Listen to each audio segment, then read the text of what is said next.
ছোটোবেলা থেকে আমার মহাকাশ নিয়ে অনেক কৌতূহল ছিল এবং এটা আমার একটা প্যাশনের জায়গা এবং আমার খুব আগ্রহ ছিল যে মহাকাশ নিয়ে মহাবিশ্ব নিয়ে পড়াশোনা করব বা অ্যাস্ট্রোনমি নিয়ে পড়াশোনা করব। কিন্তু দুর্ভাগ্যের বিষয় হচ্ছে যে আমাদের দেশে মহাকাশ নিয়ে বা মহাবিশ্ব নিয়ে পড়াশোনা করার তেমন কোনো ক্ষেত্র নাই। তো পরবর্তীতে আমি যখন এই ড্যাফোডিল বিশ্ববিদ্যালয়ে আমি শিক্ষকতা শুরু করলাম এবং এখানে আমি এখন মাল্টিমিডিয়া অ্যান্ড ক্রিয়েটিভ টেকনোলজি ডিপার্টমেন্টের প্রফেসর, আমি আরিফ আহমেদ।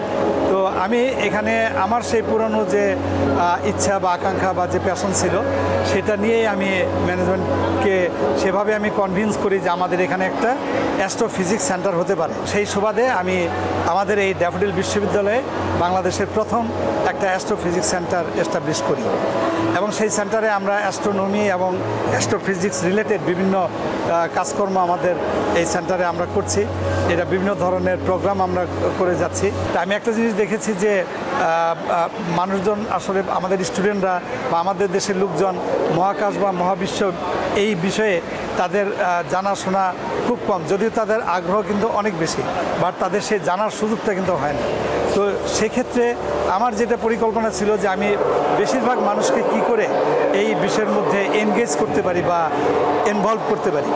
তো সেই চিন্তা থেকে আমি বিভিন্ন সময়ে নাসার বিভিন্ন যে ইমেজ বা যে রেফারেন্স ইমেজগুলো ছিল, নাসা হাবল টেলিস্কোপ আর সাম্প্রতিককালে জেমস ওয়েবের ক্যাপচার করা বিভিন্ন ইমেজ এবং বিভিন্ন অবজারভেটরির যারা মহাকাশের বিভিন্ন নেবুলা, গ্যালাক্সি, গ্রহ বিভিন্ন কিছু যে তারা যে ইমেজ ক্যাপচার করেছে সেই ইমেজগুলো নিয়ে আমি পেইন্টিং শুরু করি, যেহেতু আমি ছোটোবেলা থেকে ছবি আঁকতাম এবং আমি প্রায় 3টা সোলো এবং 18টা গ্রুপ এক্সিবিশন করেছি।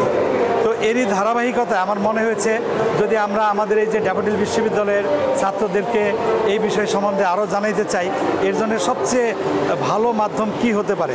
আমার মনে হলো যে প্ল্যানেটারিয়াম হতে পারে সবচেয়ে ভালো একটা মাধ্যম, যার মাধ্যমে খুব দ্রুততার সাথে অল্প সময়ের মধ্যে আমরা অনেক মানুষজনকে এই বিষয়ের মধ্যে এনগেজ করতে পারি বা তাদেরকে মহাবিশ্ব সম্বন্ধে জানাতে পারি।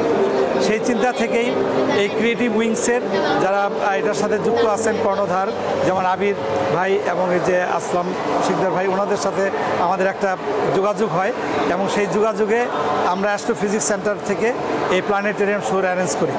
তো আজকে এটা 29 তারিখ এই মাসে রাখতে চাচ্ছি এই কারণে যে যেহেতু এটা হচ্ছে এই প্ল্যানেটারিয়াম শোয়ের 100 ইয়ার্স, কারণ 1925 সালের 7ই মে এই প্ল্যানেটেরিয়াম প্রথম জার্মানির একটা মিউজিয়াম প্রথম এই প্ল্যানেটেরিয়াম শুরু করে, আর এটা হচ্ছে 2025-এর মে মাস। তা আমি এই মে মাসটাকে যেতে দিতে চাচ্ছিলাম না, আমি চাচ্ছিলাম যে এই মে মাসেই যেন আমরা প্রোগ্রামটা করতে পারি। তো সেই কারণেই আমরা এই আজকের দিনে এই প্রোগ্রামটা অ্যারেঞ্জ করেছি এবং সকাল থেকে এখন পর্যন্ত আমাদের 3টা শো হয়ে গেছে, 4র্থ শো হবে। আমাদের ড্যাফোডিল বিশ্ববিদ্যালয়ের ম্যানেজমেন্টের বিভিন্ন লোকজন, আমাদের ভিসি স্যার থেকে শুরু করে অনেকেই এই প্রোগ্রামে অংশগ্রহণ করেছেন এবং তারা খুবই উদ্বেলিত এবং তারা এইটা নিয়ে খুবই উৎসাহিত এবং অনেক আনন্দ পেয়েছেন। এবং ভিসি স্যার যেমন আমাকে বলছিলেন যে এটা প্রত্যেকেরই দেখা উচিত, কারণ এই শোটা যখন আমরা দেখব তখন আমরা মানুষ হিসেবে আমাদের যে ক্ষুদ্রতা, সেই ক্ষুদ্রতার ব্যাপারটা আমরা অনুধাবন করতে পারবো। কারণ আমরা যখন মহাকাশের দিকে তাকাই তখন আমরা বুঝতে পারি যে আমরা আসলে কতটা ক্ষুদ্র। এরকম একটা প্রোগ্রাম আমাদের অ্যারেঞ্জ করার ক্ষেত্রে আমাদেরকে সহযোগিতা করার জন্যে আমি ক্রিয়েটিভ উইংসের সাথে যারা যুক্ত আছেন সবাইকে অনেক অনেক ধন্যবাদ জানাচ্ছি আমার অ্যাস্ট্রোফিজিক্স সেন্টারের পক্ষ থেকে। তো আমরা ভবিষ্যতে এই আমাদের অ্যাস্ট্রোফিজিক্স সেন্টার এবং ক্রিয়েটিভ উইংস এই বিষয় নিয়ে এই যে মহাকাশ বিষয়ে সচেতনতা এবং এটার প্রচার প্রসারের ক্ষেত্রে আমরা একত্রিত হয়ে অনেক কাজ করব সেই প্রত্যাশা করছি। তো ধন্যবাদ আপনাদের সবাইকে।